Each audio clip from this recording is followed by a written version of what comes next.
Assalamu alaikum students. I am your teacher Mahwish. I am your Urdu and Islamic art teacher. How are you students? Hope you are all doing good. Students, I am अपने lesson की तरफ चलते हैं. हम देखते हैं कि आज हमने क्या पढ़ना है. स्टूडेंट्स, हम लोगों का आज न्यू चैप्टर स्टार्ट है. ठीक है, लास्ट चैप्टर जो था वो हम लोगों ने कंप्लीट कर लिया है. अब हमारा ये चैप्टर है एहसास. ठीक है, एहसास का मतलब होता है महसूस करना. ठीक है, महसूस करना. एहसास क्या होगा? महसूस करना, यानी कि हम किसी दुख या तकलीफ़ या परेशानी में देखते हैं, उसको हम महसूस करते हैं. इसका मतलब हम उसका एहसास कर रहे हैं, यानी कि हमारे दिल में महसूस हो रहा है कि ये इंसान क्यों ऐसे परेशान है, इसको क्यों इस बात का दुख है, इसको क्यों तकलीफ़ है. यानी कि उसका दुख दर्द देखकर हमें अपना दुख दर्द महसूस होना, यानी कि महसूस करना, उस पर दुख करना, यानी कि ये इस बात का मतलब है कि हम लोग उसका एहसास कर रहे हैं. ठीक है स्टूडेंट्स, इस वजह से इस चैप्टर में ये बताया गया है कि दादी माँ एक दिन बहुत ज़्यादा बीमार हो गई थी. ठीक है, असद की दादी माँ जो है वो अचानक बीमार हो गई थी.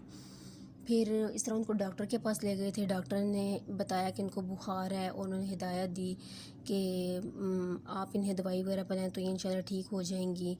तो इसी तरह वो दादी माँ जो थी वो एक कमरे में अकेली लेटी रहीं. इसी तरह फिर असद को एक दिन बुखार हो गया.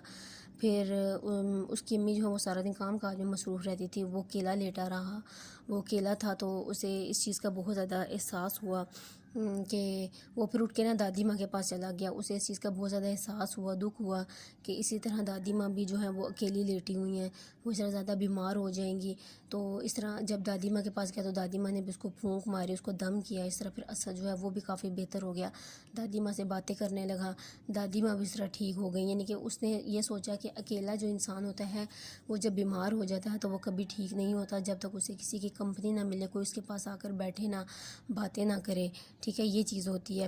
यानी कि उसने जब दादी माँ को बुखार हुआ ना तो पहले उसने महसूस नहीं किया, लेकिन जब उसे खुद बीमार हुआ, बुखार हुआ, उसने फिर ये तकलीफ़ अपने अंदर जो थी वो उसने दादी माँ के अंदर भी महसूस की थी, यानी कि उसने एहसास किया था. ठीक है, इस तरह फिर वो दादी माँ के पास बैठा रहा. फिर इस तरह वो दोनों जो हैं वो जल्दी सेहतयाब हो गए थे.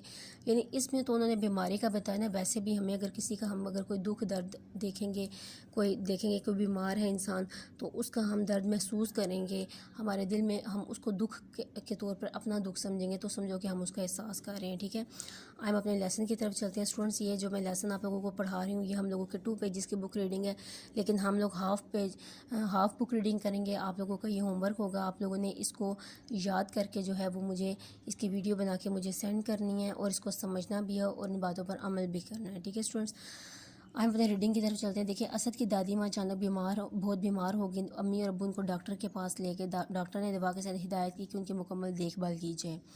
ठीक है, हिदायत की यानी रहनुमाई की, देखभाल, निगरानी की जाए. ठीक है, घर आने के बाद अम्मी ने दादी माँ को डॉक्टर की हिदायत के मुताबिक दवाई पिलाई, उन्हें आराम करने को कहा. दादी माँ ने 1-2 घंटे सोकर कुछ बेहतर हुई, लेकिन अभी तक बुखार था. सब लोगों से मिलने आते और आकर चले जाते, सब मसरूफ़ थे. दादी अम्मा को तो एक काम करने वाली खतून थी. इस तरह के लिए लेट कर उनकी तबीयत ज़्यादा ख़राब होने लगी. वो 2 दिन बाद असद स्कूल से आया तो सुस्त सा लग रहा था. अम्मी ने माथे पर हाथ रख कर देखा तो गर्म महसूस हुआ. अम्मी बहुत परेशान थी. वो फ़ौरन उसे डॉक्टर के पास ले गई. डॉक्टर ने असद को देखकर बताया कि उसका गला ख़राब था, जिसकी वजह से उसे तेज़ बुखार हो रहा था. डॉक्टर साहब ने दवा लिख दी और ताकीद की गरारे भी ज़रूर कीजिए. घर आकर अम्मी ने उसे खाना खिलाना चाहा तो असद ने इनकार कर दिया. उसका मुँह सख्त कड़वा था. फिर भी अम्मी ने 2-3 चमचे चावल उसे खिला दिए ताकि दवा पिलाई जा सके. दवा देने के बाद अम्मी ने असद को लिटा दिया और कहा कि वो सो जाए. दवा के असर से असद रात भर सोया रहा और अगले दिन वो स्कूल भी ना जा सका. उसका सारा वक्त बिस्तर पर गुजरा. ठीक है स्टूडेंट्स, देखें, दादी माँ जो थी वो तो, उनको बुखार था, वो तो अकेले लेटी रहीं. फिर ऐसा ऐसा उनको सब मिलने आते रहे, वो सब अपने काम में मसरूफ़ हो गए, लेकिन उनकी तबीयत फिर भी ख़राब थी. फिर इसी तरह असद स्कूल से आया था. इस तरह उसकी भी तबीयत इतनी ज़्यादा ख़राब, उसको डॉक्टर के पास ले, उसका गला ख़राब था. डॉक्टर ने कहा था इसको बुखार भी, आप इसको गरारे करने को कहा. फिर इस तरह उसकी अम्मी ने उसको 2-3 चमचे चावल के भी खिला दिए. दवा खाने के बाद असद को लटा दिया ताकि वो सो जाए. ठीक है, इस तरह मतलब उसका सारा वक्त जो अगला दिन है वो सारा वक्त जो है वो बिस्तर पर गुजरा. तो स्टूडेंट्स, आज की रीडिंग इतनी ही काफ़ी थी. आप लोगों ने इसको याद भी करना और समझना भी है. बाकी जो नेक्स्ट रीडिंग है वो हम लोग नेक्स्ट डे करेंगे और आपने इन बातों पर अमल भी करना होगा. ٹھیک ہے اسٹوڈنٹس، کہ ہمیں دوسروں کے دکھ درد کو دیکھ کے، دکھ میں دیکھ کے اس کا ضرور احساس کرنا چاہیے، دوسروں کے دکھ پریشانی کو سمجھنا چاہیے، اس کو اپنی دکھ پریشانی سمجھنی ہوگی. ٹھیک ہے اسٹوڈنٹس، آج کا میرا لیکچر اتنا ہی تھا. تھینک یو سو مچ. اللہ حافظ.